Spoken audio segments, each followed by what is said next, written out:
여러분 안녕하셨어요? 성경대학 주님이 기뻐하시는 섬김 페이스. 오늘 벌써 7강입니다. 가정부터 돌본다 주제로 함께 공부하겠습니다. 그동안 1강에서 지난주 6강까지 다 보면은 대부분이 이제 나 자신의 개발과 함께 교회에서 교회 식구들을 어떻게 섬기는가 하는 것에 좀 더 초점이 있었다면, 오늘 보는 것은 가정, 그리고 다음번 마지막으로 일터 속의 그리스도인, 우리가 배운 그 페이스를 어떻게 생활 속에서 실천하는가.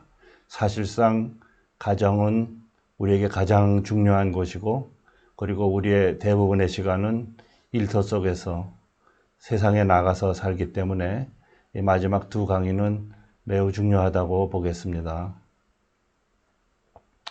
가정은 하나님이 만드신 마지막 창조물이라고 했습니다.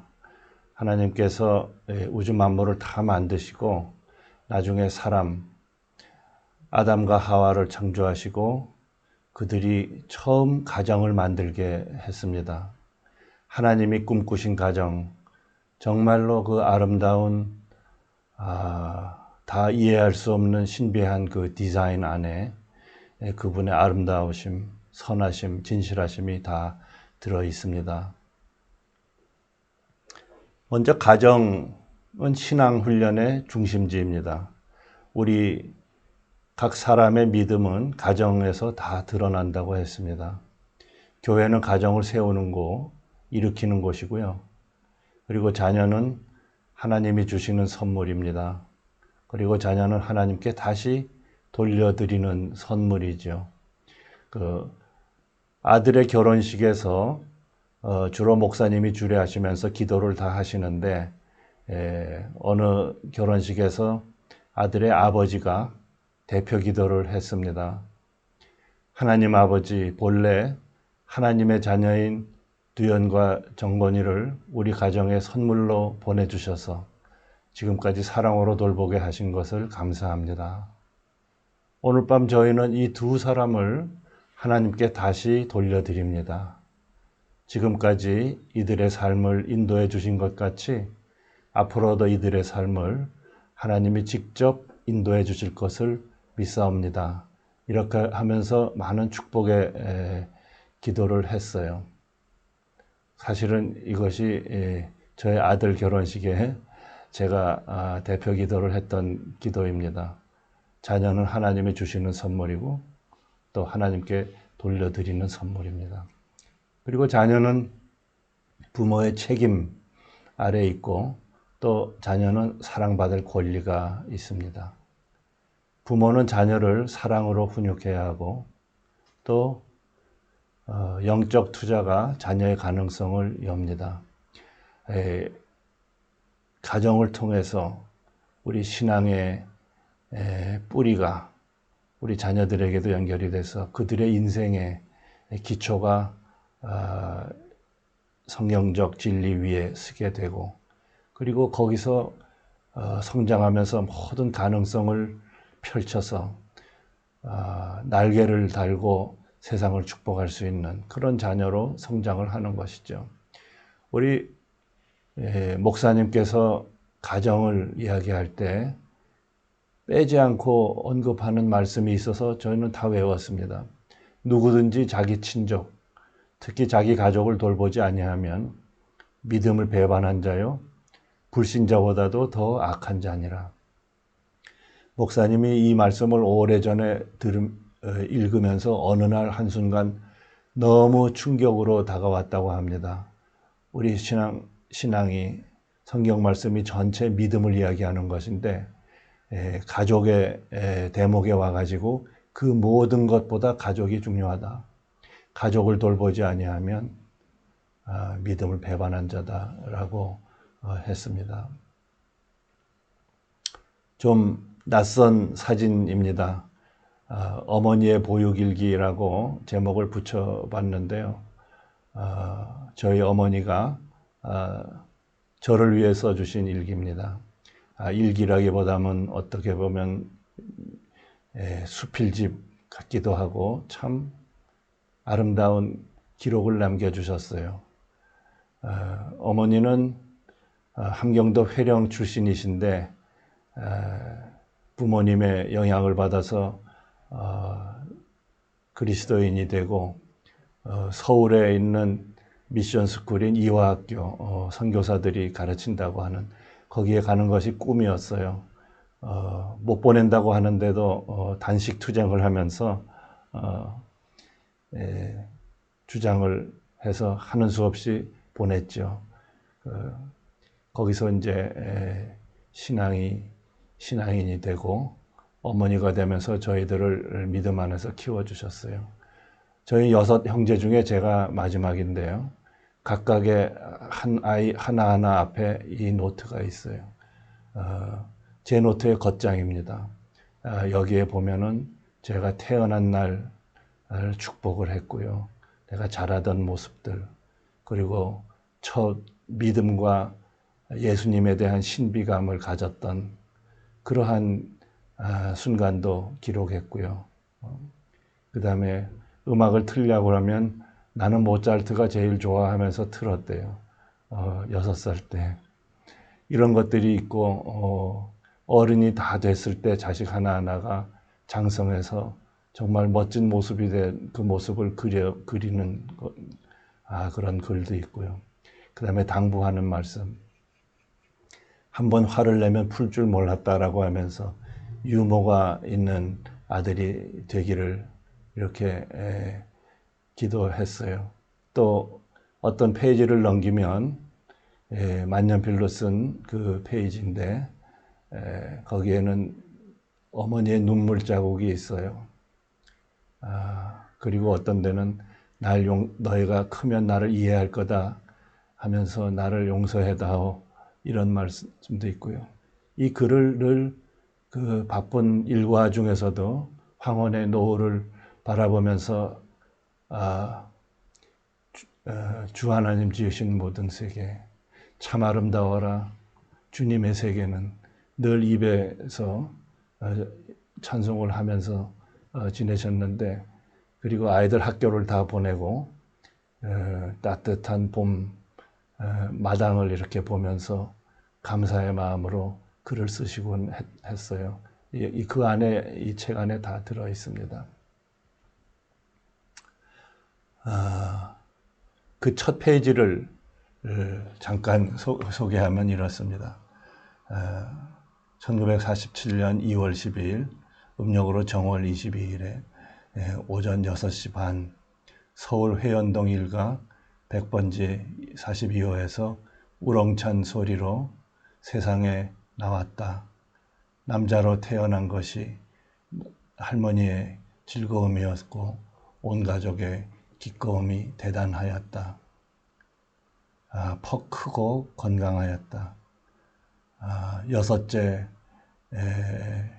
해산이었으나 그가 성을 남자로 택한 것이 무엇보다 즐거움이 컸다. 형제가 많아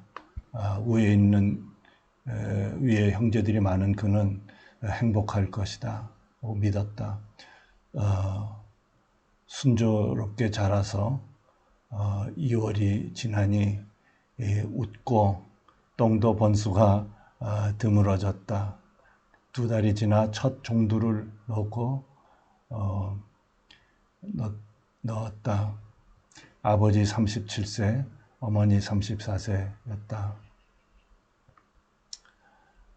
이렇게 쓰셨어요.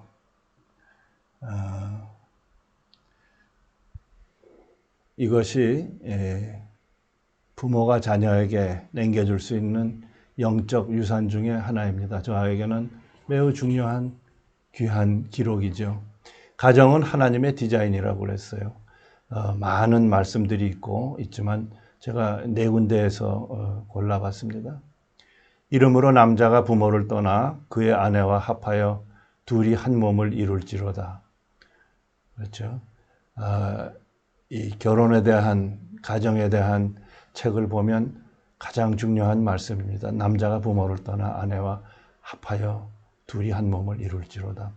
영어 이 가정에 대한 책을 보니까 아주 재미있게 표현했더라고요. 떠나고 합하고 한 몸을 이룬다는 것을 영어로 live, cleave, weave 이렇게 세 가지로 떴더라고요. live는 떠나는 거고요. cleave는 풀칠해서 하나가 돼서 떨어지지 못하는 거고요. weave는 실로 천을 짜듯이 그렇게 짜는 겁니다. 그리고 부부 사이의 관계는 그리스도를 경외함으로 피차 복종하라. 아내들이여 자기 남편에게 복종하기를 주께 하듯 하라. 남편들아 아내 사랑하기를 그리스도께서 교회를 사랑하시고 그 교회를 위하여 자신을 주심같이 하라.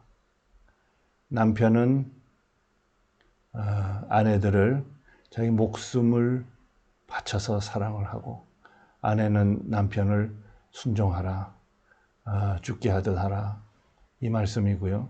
또 아비들아 너희 자녀를 노엽게 하지 말고 오직 주의 교훈과 훈계로 양육하라. 그랬어요. 그리고 구약에 가서 신명기 6장을 보면 내 자녀에게 부지런히 가르치며 집에 앉았을 때든지 길을 갈 때든지 누워 있을 때든지 일어날 때든지 이 말씀을 강론하라고 그랬습니다. 신명기가 뉴터로놈인데요. 우리 미국에서 이 성경적 가정, 기독교 교육을 할 때 맨 앞에 이 말씀을 많이 쓰죠. 그래서 뉴터로놈이 D를 사용해 가지고 D6 신명기 6장이라고 아예 되어 있습니다. 아주 이 말씀은 중요하죠. 가정을 세우는 교회 그림을 보면 한복판에 교회가 있고 우리 가정들이 있습니다. 그 다음에 각 가정마다 웃는 얼굴들이 있는데요. 우리가 교회는 각 가정을 지교회처럼 만들어서 교회가 모이는 교회라면은 가정은 흩어져 있는 교회, 그리고 가정은 가정의 목회자, 교회에서 파송한 목회자이죠. 그래서 교회는 가장들을 훈련시키고 역할을 잘 가르쳐주고 그들이 교회에서 배운 대로 자기의 신앙대로 가정을 이끄는 그런 이야기입니다. 일주일이 24시간 곱하기 7일 하면은 168시간인데 168시간 중에 1시간을 자녀들을 교회에 보내서 주일학교에 보내서 그 신앙을 교회가 책임지게 한다는 것은 납득이 안 가죠. 아이는 가정에서 자라는 겁니다. 그죠? 168시간 중에 1시간 교회에 보내서 그 아이의 신앙은 이루어지지 않죠. 제가 우리 집 가훈이라고 해서 우리 개인의 사명서 미션 스테이트먼트가 있듯이 가정의 미션 스테이트먼트를 오래전에 한번 만들어 봤어요. 이런 성경적 원리에 의해서 저희 아내와 저희 두 아이가 이제 티네이저 때 같이 앉아서 만들었는데요. 저희는 이렇게 썼어요. 우리 네 식구는 이 가정을 험한 세상에서 진정한 위로와 안식을 얻는 곳이 되게 하고 우리 각자 삶의 꿈을 이루는 터전이 되게 할 것입니다. 우리 가정이 목적, 존재하는 이유입니다. 그리고 이를 위해서 우리가 할 수 있는 가장 가치 있는 일, 우리 가정에서 가장 중요한 일은 이 네 가지다 하면서 시간과 힘과 돈을 현명하게 사용하며 하나님이 주신 모든 공급하신 것들을 가장 지혜롭게 쓰고 서로를 믿고 도와주고 변함없이 사랑하며 끝까지 사랑하며 남의 행복을 기뻐하며 남을 축복하는 삶, 섬기는 삶이죠. 하나님을 함께 믿을 것입니다. 그리고 우리 집의 진정한 주인은 이와 같이 가르치시고 본을 보이신 예수님입니다. 이렇게 해서 저희 아버지, 어머니 이름 쓰고 우리 아이 둘 이름 쓰고 그 옆에 사인을 했습니다. 이것을 잘 프린트해 가지고 액자에 넣어서 우리 마루에 걸어놨죠. 또 개인의 저 자신의 어떤 미션 스테이트먼트도 있는데 저는 좀 달리 표현해 봤어요. 저의 역할을, 인생에서의 저의 역할을 남편이자 또 아버지이자 또 형제들의 형제이고 또 교회에서는 성도의 한 사람이고 또 회사에 나가서는 일터에 나가서는 경영자의 한 사람인데 그 역할들을 각각 어떻게 할 것인가 하는 것을 한번 적어봤어요. 어떤 형식으로 했냐 하면 내가 남편인데 아내가 나중에 가서 내 남편을 이렇게 회고해 준다면 나는 성공한 남편이 아니겠는가. 이런 식으로 해서 써봤습니다. 이렇게 다 된 것도 아니지만 그러나 그 방향을 향해서 가고 있다. 이렇게 보면 되겠죠. 제가 남편으로서 제 아내가 이렇게 회고해 줬으면 하는 거죠. 그는 내 평생의 좋은 동반자였다. 우리는 고통을 통해 함께 성장하며 더 든든한 나무가 되었다. 우리는 하나님이 한 부부에게 주시는 모든 축복을 받았고 나누었고 모든 가능성을 함께 실현하였다. 그 다음에 저의 두 아이가 아버지인 저를 이렇게 회고했으면 하는 거죠. 그는 나의 스승이요, 친구요, 보호자였다. 그로 말미암아 예수님을 만나 진정한 행복을 찾게 되었다. 그가 나에게 준 사랑과 신뢰는 평생 흔들림이 없었다. 나는 나의 자식들을 위해 그 전통을 이어나갈 것이다. 이게 바로 신명기 6장 말씀입니다. 자기 자녀를 그렇게 키울 뿐만 아니라 자녀의 자녀까지, 손주까지 3대를 책임을 지라라고 했습니다. 그렇게 3대를 책임을 지면 이 복음이 전승되는 것은 걱정이 없는 거죠. 그 다음에 형제의 하나로서 저의 형과 누나들이 저를 이렇게 회고했으면 자랑스러운 동생, 집안을 믿음의 가정으로 바꾸고 변화를 리드한 사람, 그리스도의 향기를 평생 전해준 동생, 이렇게 회고했으면. 그리고 교회에서 성도의 한 사람인데 상대 인물로는 교회 대표이신 담임 목사님, 김승욱 목사님이 저를 나중에 회고할 때 이렇게 하면 되는 거죠. 그는 그리스도에게 온전히 헌신한 성도였다. 그는 할렐루야 교회가 살아있는 그리스도의 몸이 되도록 하나님이 주신 은사와 예수에 대한 사랑을 다 내어놓았다. 이런 말을 듣고 싶은 거죠.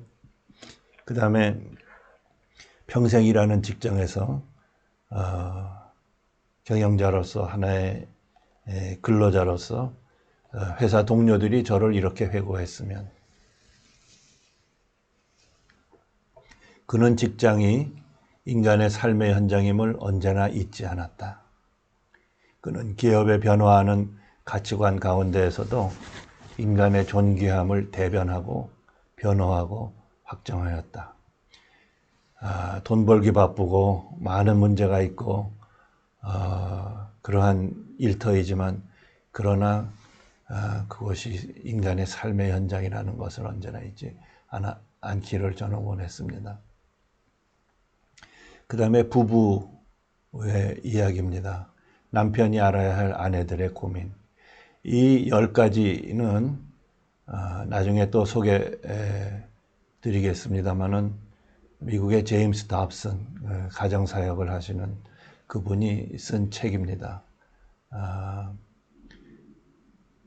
남편이 알아야 할 아내들의 고민이라는 주제로 제목을 좀 바꿨는데요.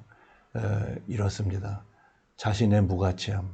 아내의 고민들은 집안 살림을 하고 밥을 하고 또 아이들 돌보고 수만 가지의 일을 다 하면서 과연 내 삶은 이런가 가끔 무가치함을 느낍니다.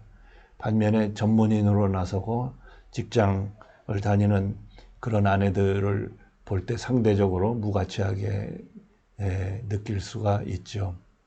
제가 얘기를 한번 들었습니다. 그런 어머니들의 모임에서 한 어머니가 너희들은 직장도 나가고 이렇게 사회생활을 하니까 참 좋겠네. 나는 집안에서만 이렇게 있다 보니까 좀 그래요.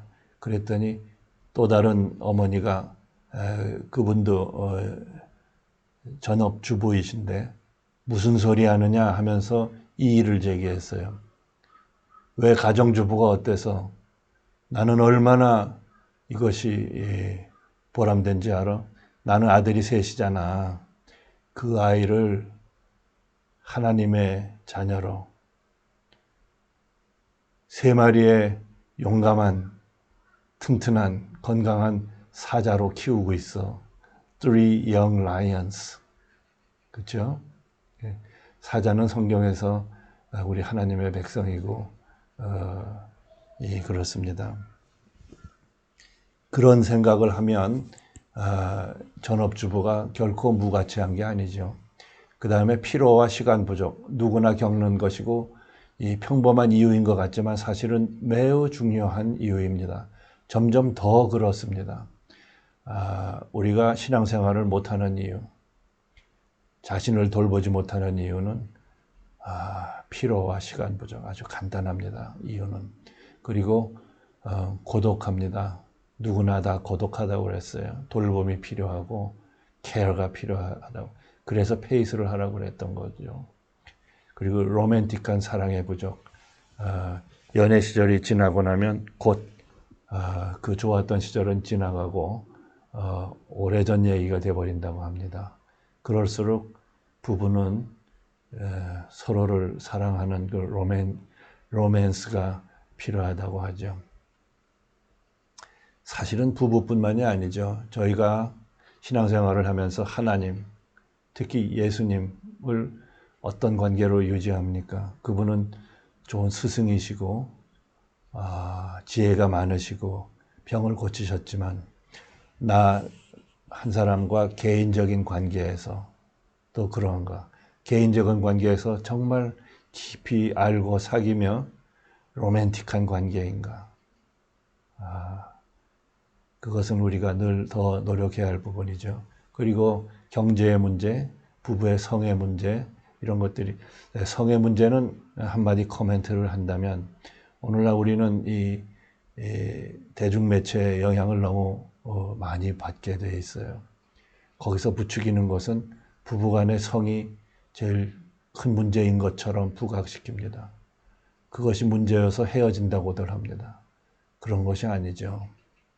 다른 관계, 건강한 인간관계, 다른 문제들이 불거져서 성의 문제도 정상적인 그 아름다운 부부의 관계에서 벗어나는 것이지 성 자체가 원인이 돼서 문제가 되는 것은 아니라고들 합니다. 그리고 생리적, 육체적 문제, 여성들이 더 민감한 부분이죠. 자녀, 시댁과 시부모 문제, 노쇠 현상, 이런 것들이 다 우리가 겪는 문제들입니다. 남자들이 이런 걸 더 잘 알고 의지적으로 의도된 그런 노력들을 해야 된다는 겁니다. 사랑방 가장들의 기도, 이런 거예요. 저희는 이게 저희 사랑방 가장들의 기도인데요.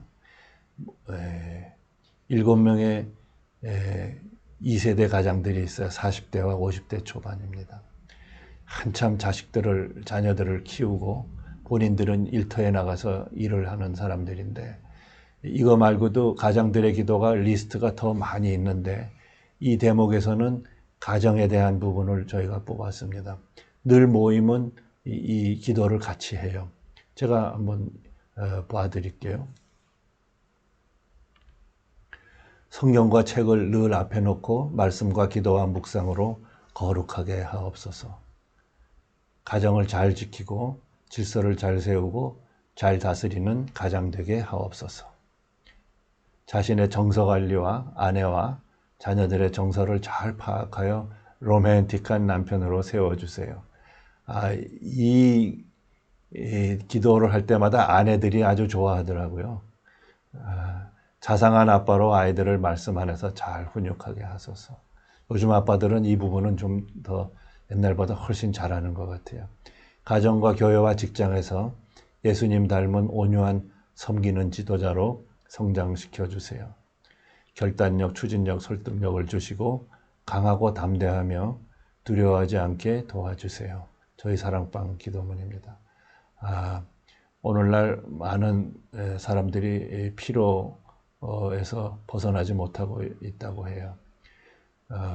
12시 전에 잠자리에 들지 못하는 사람이 3분의 2가 된다고 그래요. 또 통계에 의하면 아빠들이 아기들과 대화하는 시간이 너무 짧다고 그래요. 한번 인터뷰를 했다고 합니다. 아빠로서 어린 아이와 대화하는 시간이 얼마나 되세요? 그러니까 미안하죠. 아이들한테 5분이나 10분 이상 못하는 거 아닌가요? 그랬다고 합니다. 그러나 통계에 의하면 5분, 10분이 아니고 하루에 37초라고 합니다. 실제로 재본 시간이에요. 그것이 우리의 현실입니다. 크리스천 가정에 대한 그림인데 좀 복잡하지만 가운데 4개의 기둥만 보겠습니다. 사실은 제가 지금의 아내와 결혼식을 몇 번 했냐 하면 3번을 했어요. 놀라셨죠? 첫 번 결혼식은 우리 모두가 하는 그런 식으로 결혼했어요. 결혼식을 올렸어요. 2번째, 3번째는 좀 특색 있는 결혼식이었는데 2번째는 Marriage Encounter라고 하는 이 수련회에 가서 서로가 서로에게 주고 싶은 편지를 주고받으면서 오해를 풀고 속에 있었던 감정을 풀고 그걸 서로 나누면서 그걸 읽고는 깜짝 놀라기도 하고 감격하기도 하면 그렇다면 왜 그때 진작 말하지 않았어 하면서 눈물을 흘리고 이제 그런 세션들이 여러 부부들 앞에서 이제 드러나는데요.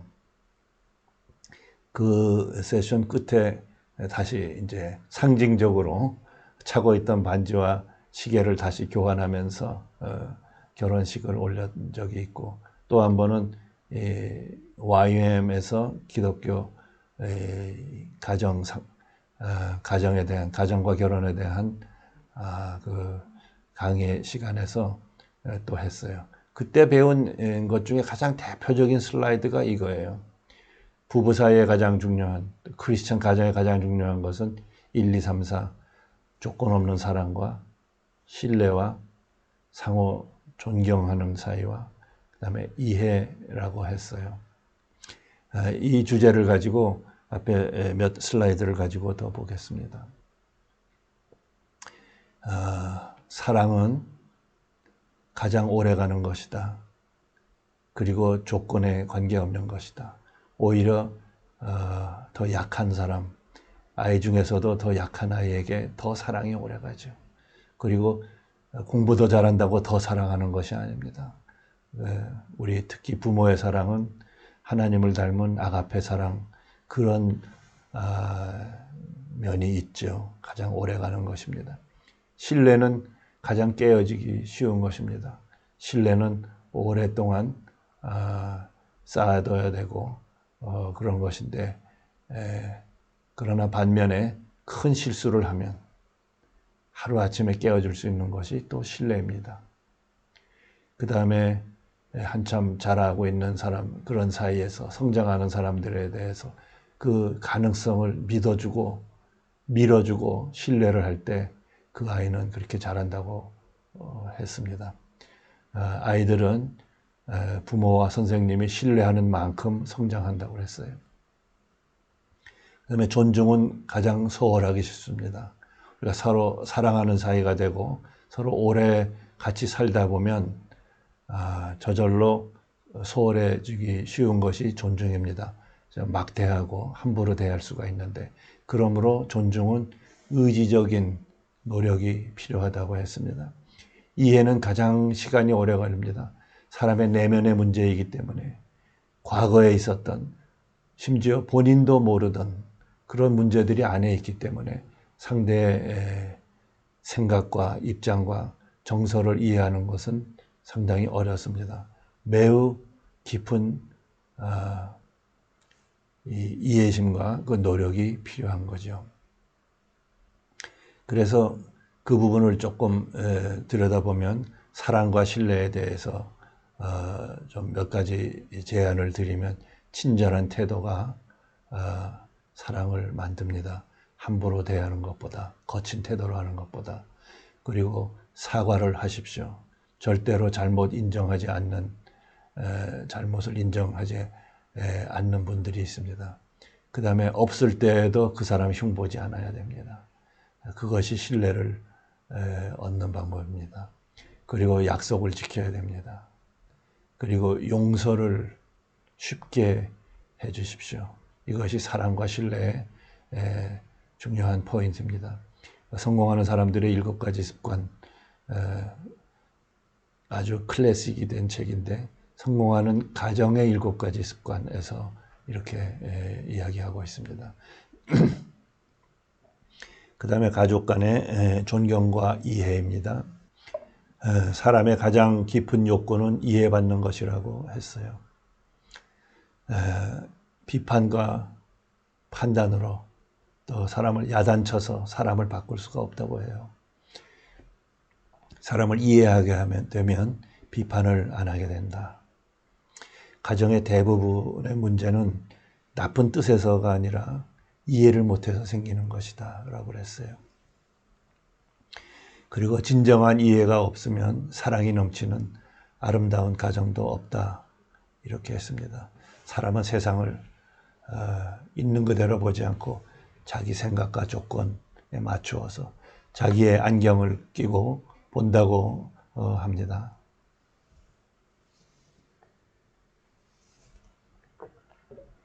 제가 아까 부부의 4개의 기둥, 그것을 human longing, human crying이라고도 한답니다. 모든 인간이 필요해서 절규하는 그러한 4가지 요소라고 했는데 어느 날 제가 오래전에 우리 교회에서 이 제자 훈련을 받으면서 이걸 썼어요. 사랑의 편지를 이렇게 썼습니다. 엊그제만 같았던 만남이 어느덧 결혼 37년째, 그리고 우리는 60 중반에 와 있습니다. 가을엔 편지를 하겠어요. 젊은 날의 노래가 생각납니다. 오늘 나는 인생의 가을을 지나며 내가 사랑하는 당신에게 편지를 쓰겠습니다. 제자훈련 시간에 성품에 대해 공부하면서 내 인생에서 가장 존경하는 사람들을 말하라고 했는데 나는 아내인 당신을 말했습니다. 그리고 오늘 그 이유를 적어봅니다. 이렇게 하면서 4가지 요소를 가지고 한 페이지씩 썼어요. 당신은 나를 끝까지 사랑하였습니다. 당신은 수많은 결함을 가진 나를 언제나 받아주고 인정해주고 사랑하였습니다. 되갚을 수 없는 지난날의 허물들도 다 덮어버리고 나를 사랑하였습니다. 밤에 잠자리에 들면서 여보 고마워요, 사랑해요 라고 말하는 것은 주로 내가 하지만 그러면서도 나는 잘 알고 있습니다. 당신은 말로만이 아니라 당신의 모든 것을 가지고 나를 사랑한다는 것을. 내가 당신을 잊고 지나는 하루의 시간에도 당신은 나를 잊지 않고 있는 것을 매일 발견합니다.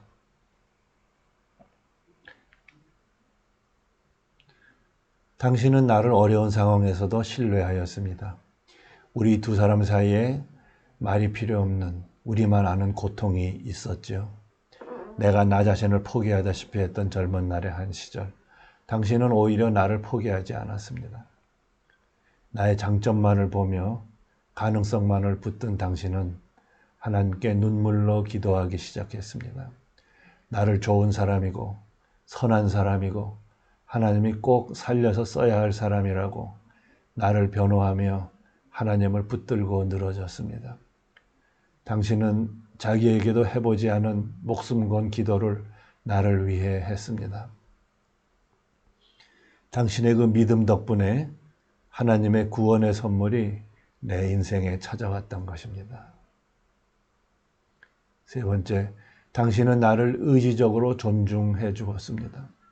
당신은 아무리 화가 나는 경우에도 저주스러운 말이나 인격을 다치게 하는 일은 하지 않았습니다. 나의 남편과 아빠 된 자리에 당신은 존엄과 권위를 부여해 주었습니다. 친할수록 더 존중해야 한다는 그 어려운 일을 당신은 잘 해내어 우리 가족 모두에게 하나님의 자녀다운 존귀를 지켜주었습니다. 먹는 일과 입는 의복과 모든 생활에서 검소하지만 우아하고 단정함으로 나의 가정과 사회에서의 위치를 존중해 주었습니다. 당신은 나를 깊이 이해해 주었습니다. 당신은 내가 무엇을 좋아하는지, 왜 기뻐하는지, 무엇으로 괴로워하는지, 왜 슬퍼하는지 언제나 이해를 해 주었습니다. 나 자신도 미처 알지 못하는 내면 깊숙이 자리 잡고 있는 어린 시절의 어두운 상처도 오히려 당신이 더 깊이 이해하고 조심하기도 하였습니다. 그러나 나는 37년을 함께 살면서도 아직도 당신이 누구인지 잘 모를 때가 많습니다.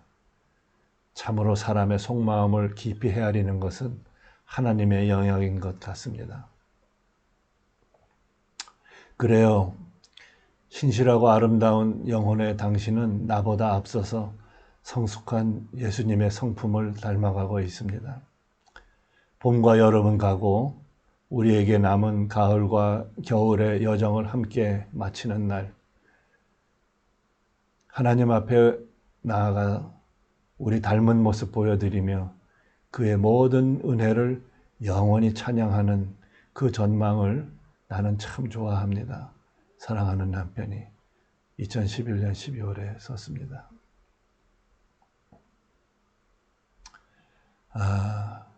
마지막으로 사랑의 5가지 언어. 오랫동안 베스트셀링이고,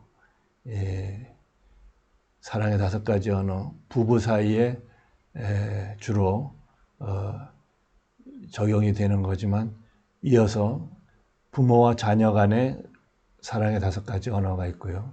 그 다음에 하나님이 우리들에게 사용하시는 5가지 언어, 조금씩 그 버전이 다른데 그 모든 것의 그 키 메시지는 같습니다. 이 5가지예요. 이것은 우리가 언어를 어떤 사람은 우리 한국어를 모국어로 하지만 영어를 잘하고 어떤 사람은 중국어, 일본어, 불어를 하지만 그러나 영어를 잘하는 사람과 중어를 잘하는 사람이 서로 자기 그 한 가지 언어만 할 때 무슨 말을 하는지 못 알아듣죠. 사랑도 마찬가지라고 합니다. 본인은 사랑의 언어를 했는데 상대방은 그 언어를 못 알아듣는 거예요. 그런 답답한 일이 어디 있나요? 그래서 상대가 알아듣는 언어로 사랑을 표현하라. 그런 뜻인데요. 그러면 어떤 언어가 5가지가 있는가? 쉽습니다. 가치를 세워주는 말. 말은 사람을 살리기도 하고 죽이기도 하는데 사람을 살려주고 세워주는 말. 그 말을 하면 칭찬을 하면 정말 이 사람이 나를 진정으로 사랑하는구나 이렇게 전달이 돼요. 근데 그렇지 않은 사람도 있어요. 또 그 말이야. 나는 말만 듣는 거 가지고는 성이 차지 않아. 이런 분들도 있죠. 함께 갖는 좋은 시간, quality time, 정말 호젓한 시간, 다 미리 계획을 해서 그리고 그 단둘만의 깊은 이야기를 나누며 친밀한 사이를 서로 확인하며 좋은 시간을 가지는 거. 그때 이 사람이 정말 나를 사랑하는구나. 그걸 느낀다는 거죠. 그 다음에 선물을 받을 때 좋은 선물, 정말 어떻게 이걸 내가 원했는지, 내가 이걸 좋아하는지 어떻게 알지? 이 사람은 나를 정말로 깊이 사랑하는구나. 그런 선물을 받을 때 그것을 확인하는 사람들이 있죠. 힘들어 이럴 때 멀리 가서 뭘 가져오고 애써서 일해주고 뭘 만들어주고 이렇게 하는 거. 힘들어 일할 때 이 사람이 나를 진짜 생각하는구나. 그리고 스킨십. 사람은 육체적 동물이기 때문에 또한 스킨십이 필요하죠. 스킨십을 통해서 그 사람이 나를 정말로 사랑하는구나. 그거를 아는 거죠. 그래서 내 아내가, 내 남편이, 내 배우자가 또 부모와 자녀 간에도 이 5가지를 잘 알아서 이 사람은 이렇게 이 언어를 잘 사용해, 잘 이해해. 그럼 나는 잘 못하지만 그거를 배워서 그거를 잘 사용할 수 있도록 노력을 하는 거죠. 사실은 이 부부간에 뿐만이 아니라 하나님이 이 5가지 언어를 사용한다고 그래요. 하나님 가치를 세워주는 말. 성경 말씀이 뭡니까? 이게 다 하나님의 말씀이죠. 사랑의 말씀이에요. 그 수많은 말씀들, 책들을 다 보면 한마디로 말하면 사랑한다는 말이죠. 함께 갖는 좋은 시간, quality time. 우리 큐티가 왜 있습니까? 그리고 정해놓은 큐티 시간뿐만이 아니라 시간마다, 순간순간마다 하나님과 대화하는 거. 하나님이 너무나 좋아하고 우리도 좋아하는 그런 시간입니다. 선물을 받을 때. 우리가 선물로 받지 않은 게 뭐가 있습니까? 우리가 생명 자체에서부터 우리가 살면서 모든 공급하심 전부 선물로 받은 거고요. 힘들어 더울 때 우리가 사실 애써서 일하지만 사실 하나님이 다 일하신 거 아닙니까? 역사를 움직이시는 하나님이 다 일하시는 거예요. 그것이 사랑의 언어입니다. 스킨십. 하나님이 우리를 육신으로 만들어 주셨어요. 피부로 느끼게 해주셨어요. 예수님을 보내주셨고 아내를 배우자로 주셨고 매일 끌어안고 스킨십하고 허그하라고 자식들을 보내주셨어요. 정말로 살아있다는 느낌을 피지컬리 느끼게 이렇게 주셨어요. 하나님이 다 주신 겁니다. 하나님의 언어예요. 그렇죠? 여기 재밌는 말 한마디 밑에 붙였는데요. 마크 트웨인, 미국의 문호이고 유머가 대단하죠. 나는 좋은 칭찬 한 번 들으면 석 달을 버틸 수 있다, 살 수 있다. 그런 거예요. 특히 남자는 더 그렇죠. 남자는 칭찬을 받고 인정받을 때 정말 사는 보람이 있다고 합니다. 반면에 다 인간은 마찬가지지만 여성은 조금 더 그 사랑 쪽에 사랑받음을 느낄 때 행복하다고 해요. 여기까지 가정에 대한 것, 부부와 자녀에 대한 부분을 원리와 함께 사례 중심으로 봤습니다.